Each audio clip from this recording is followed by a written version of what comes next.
जितेंद्र आव्हाड की चेतावनी, मेरे कार्यकर्ताओं तक आओगे तो मुझसे बुरा कोई नहीं होगा।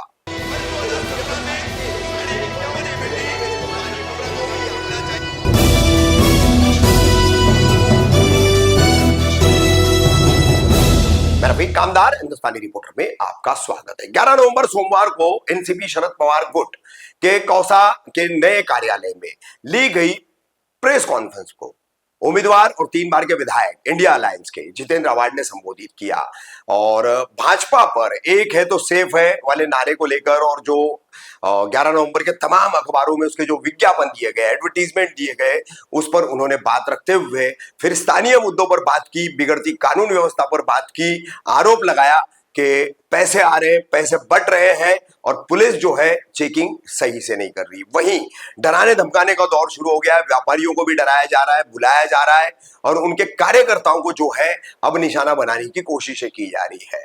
तो किस तरह से इन तमाम बातों को रखते हुए मेरे कार्यकर्ताओं तक आओगे तो मुझसे बुरा कोई नहीं कि चेतावनी दी है जितेंद्र आव्हाड ने, सुनिए। आज नफरत का जहर लेके जाने का बीजेपी का क्या प्रयास है, मेरा शान बैठो है।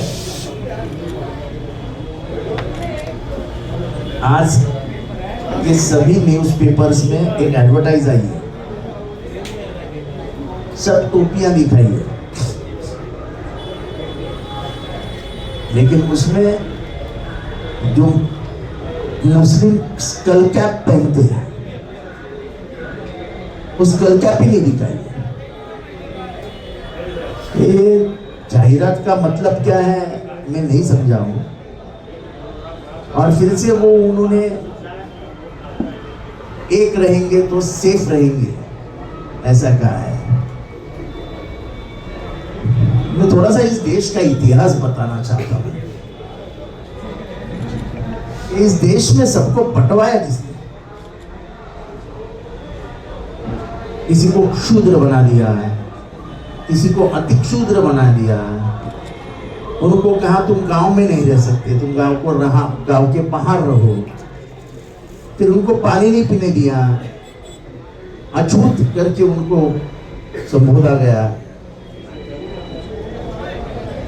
जब जानवर मर जाते थे गांव में तो जानवर उठाने का काम दिया जाता था, फिर उसी का मटन वो खाते थे। ऐसे तो हालात थे। जिनको आप कह रहे हैं अभी एक रहेंगे तो सेफ रहेंगे, कभी उनके बारे में सोचा है आपने? आप रिजर्वेशन उनके कैंसिल करने की बात कर रहे हैं, जो मुख्य धारा में आके उनको 70 साल भी नहीं हुए हैं। ये तो डॉक्टर बाबा साहब अम्बेडकर थे, वरना वो मुख्य धारा में भी नहीं आते थे। ये वर्ण व्यवस्था इस देश में किसने लाई? तो आप ये बटेंगे, आपने बंटवाया। जिसके नाम पे आपकी राजनीति चलती है आप लोगों ने बंटवाया। अति पिछड़ों को, यहाँ के ओबीसी को आपने बंटवाया। इसलिए ये देश में बंटने का काम आपने शुरू किया और काटने का भी काम आप ही नहीं शुरू किया है, जो आपने गुजरात राइट्स में किया है। आप खुद तब उस राज्य के मुख्यमंत्री थे। उस राज्य के मुख्यमंत्री होने के नाते आपने पुलिस को रोकने की भी कोशिश नहीं की। रोकने की कोशिश की, उनको बोला कि तुम जाओ मत। जब एहसान जाफरी को मारा गया तब उसकी बीवी ने 150 फोन किए थे, नहीं पहुंची पुलिस। कभी उसकी जांच हुई गुजरात में? नहीं हुई। और एक प्रधानमंत्री जो पिछले 10 साल से प्रधानमंत्री है, वो कैसे बोल सकता है कि एक रहेंगे तो सेफ रहेंगे? यानी इसका दूसरा अर्थ है कि हम अनसेफ हैं। एक राज्य व्यवस्था में इतना बड़ा तबका अनसेफ होना यानी उस गवर्नमेंट का फेलियर है। तो हम मांग कर रहे हैं कि भाई तुम इस्तीफा दे दो। आप इस्तीफा दो ना। अगर इस देश के 140 करोड़ जनता को अनसेफ लग रहा है तो हम इस्तीफा दे दो। क्योंकि अब आज से पहले कभी ऐसे पंतप्रधान ने बयान नहीं दिया था, किसी मुख्यमंत्री ने ऐसा बयान नहीं दिया था, किसी गृह मंत्री ने ऐसा बयान नहीं दिया था। इस राज्य के गृह मंत्री कहेंगे पटेंगे तो पटेंगे। किसको धमकाना चाह रहे हैं? ये चुनाव है कि धमकाने का प्रशिक्षण है?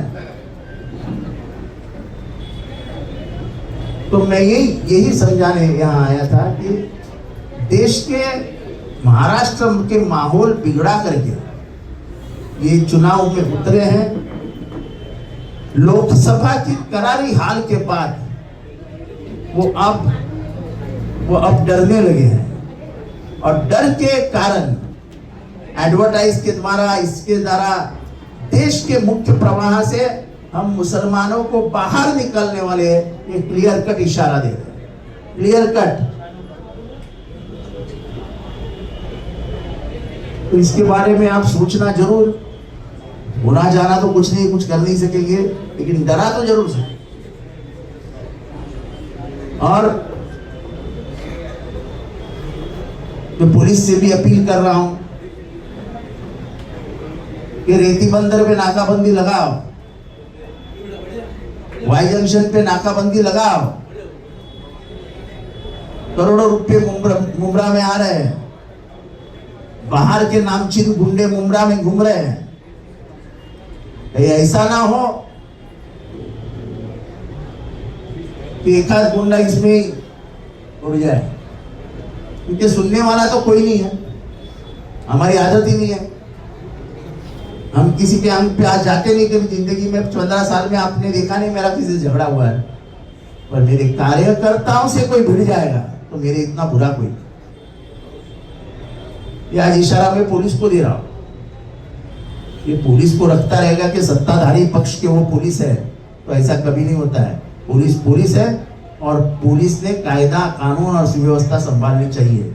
जरा भी उधर किधर गलती हुई, जैसे कल स्टेशन रोड पे एक लड़के को स्टैप किया, उसका स्टैप का जो जख्म इतना जोरदार था कि उसके किडनी तक वो पहुंच गया। वो किसका आदमी था? जिसको स्टैप किया वो यासीन कुरैशी के सगे भाई का लड़का था, और जिसने स्टैप किया था वो किसका कार्यकर्ता था?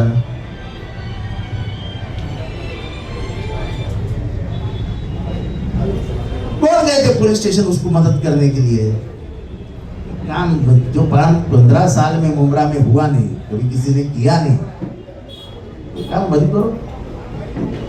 उनको मुंब्रा के कुछ प्रतिष्ठित लोग जो खुद को प्रतिष्ठित समझते हैं, उसको संदेशा दे रहे, कॉम्प्रोमाइज करते हैं। अरे उसकी जान जाने की वक्त आ गई और तुम बोलते कॉम्प्रोमाइज करेंगे?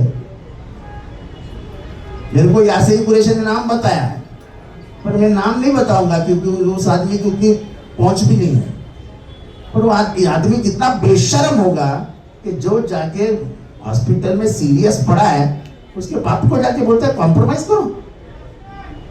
शर्म नहीं है साले को? ये जो बढ़ रहा है गुनाहगारीकरण, ये पुलिस की वजह से बढ़ रहा है। पुलिस के यहां जाके लोगों की हिम्मत कैसे होती है 307 के गुनहगार को छोड़ दे, ये बोलने की पुलिस के सामने जाके हिम्मत कैसे होती है? अगर ऐसा ही रहा तो हम मुंब्रा का एरिया बंद कर देंगे। सब व्यापारी भी मुझे मिलके गए हैं, अच्छे बड़े व्यापारियों ने कहा है कि यहाँ दहशत बढ़ा रहे लोग। हमको जो आराम की जिंदगी थी अब आराम नहीं रहा है, हमको बुलाया जा रहा है। घबराने वालों में से नहीं है वो, उनको 60 70 साल हुए हैं। लेकिन ये माहौल खराब मत करो। चुनाव आज का है, कल चला जाएगा। पर अगर 2-3 मर्डर हो गए ना जो मुंब्रा में कभी नहीं हुए थे, तो मुंब्रा का नाम फिर से एक बार बदनाम कर दोगे। जो हमने सभी ने मिलकर मुंब्रा के आवाम ने उसको सुधारने की कोशिश की।